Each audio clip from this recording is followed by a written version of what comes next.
एक miss communication और 586 लोगों की मौत। किसे पता था कि जिस मंजिल के लिए ये निकल रहे हैं वहाँ ये कभी पहुँच ही नहीं पाएंगे। ये कहानी है दो विमानों की टक्कर की जो महज 13 सेकंड में हो गई। 27 मार्च 1977 की बात है। स्पेन के लॉस रेडियोस एयरपोर्ट पर दुनिया का सबसे बड़ा विमान हादसा होता है। दो विमानों की जबरदस्त टक्कर में 586 लोगों को जान गंवानी पड़ती है। पर क्या था इस घटना के पीछे की कहानी? आखिर ऐसा क्या हुआ कि दोनों प्लेन आपस में ही टकरा गए?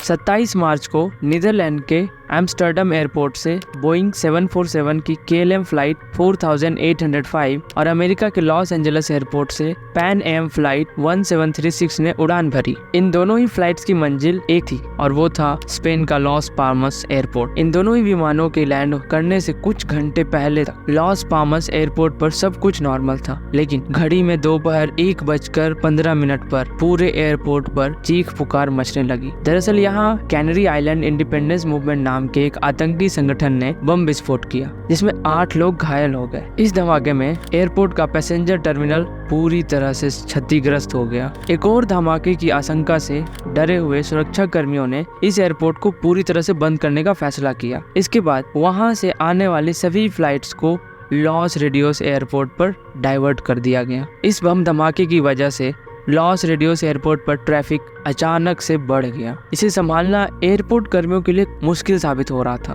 दरअसल शाम तक लॉस पाल्मस एयरपोर्ट को फिर खोल दिया गया था। ऐसे में वहां से डाइवर्ट की गई सभी फ्लाइट्स जल्द से जल्द लॉस रेडियोस एयरपोर्ट से निकलना चाहती थी। इसी बीच अमेरिकन फ्लाइट 1736 और KLM की फ्लाइट 4805 एक ही समय पर रनवे पर आ गई। इसके बाद लॉस रेडियोस एयरपोर्ट पर जो धमाका हुआ वो अब तक के सभी विमान हादसों में सबसे ज्यादा जानलेवा और भीषण रहा। इस दुर्घटना में 586 लोगों की मौत ने पूरी दुनिया के लोगों को सहमा दिया था। धमाके की वजह से KLM 4805 विमान पूरी तरह से जल गया था। इसमें सवार सभी यात्रियों की मौत हो गई थी। पर बात आती है कि गलती किसकी? एयर ट्रैफिक कंट्रोल सिस्टम, मौसम की या पायलट की?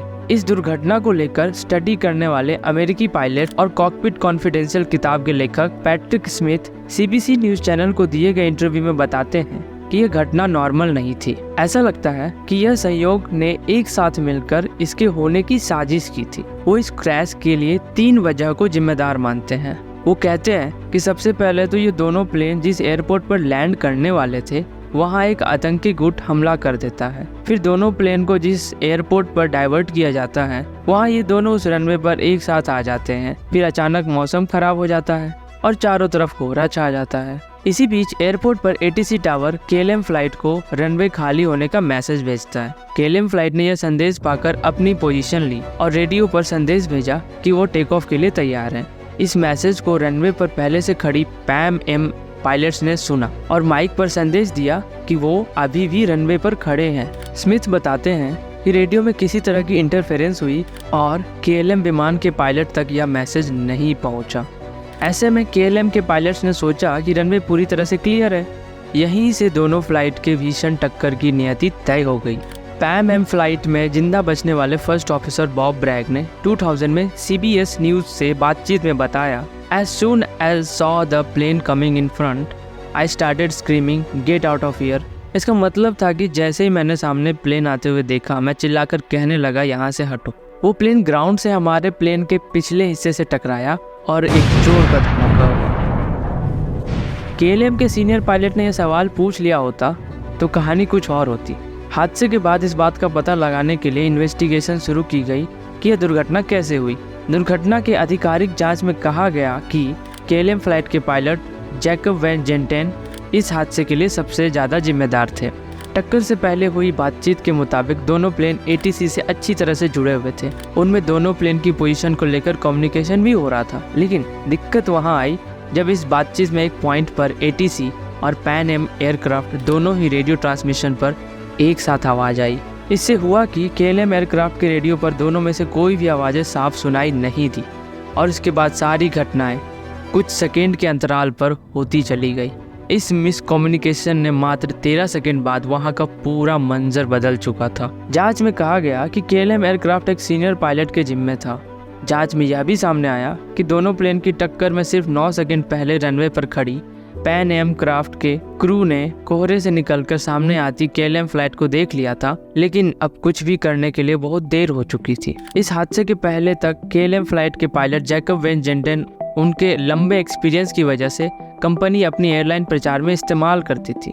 उस हादसा में जिंदा बचे 61 लोगों में से एक जॉन फेदर्स भी थी। इस हादसे के 40 साल बाद इस बारे में एक टीवी चैनल के इंटरव्यू में देते हुए वो बताती है कि after the collision all I could think was that this is the end of my life. But somehow I got out from the side of the plane. There were flames rising everywhere.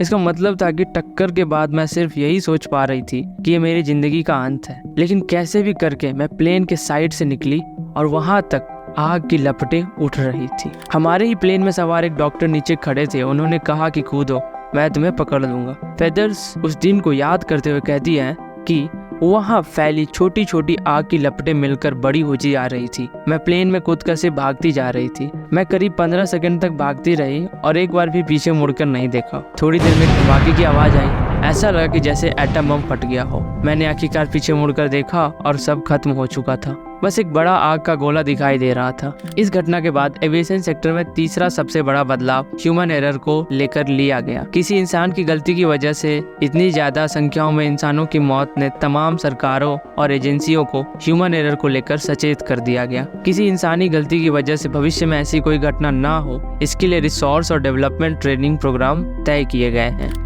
Comment करके जरूर बताएं video कैसा लगा और एक like जरूर कर दें। ऐसे वीडियोस और भी देखने के लिए हमारे चैनल को सब्सक्राइब करें। तब तक के लिए अपना ख्याल रखें और जय हिंद।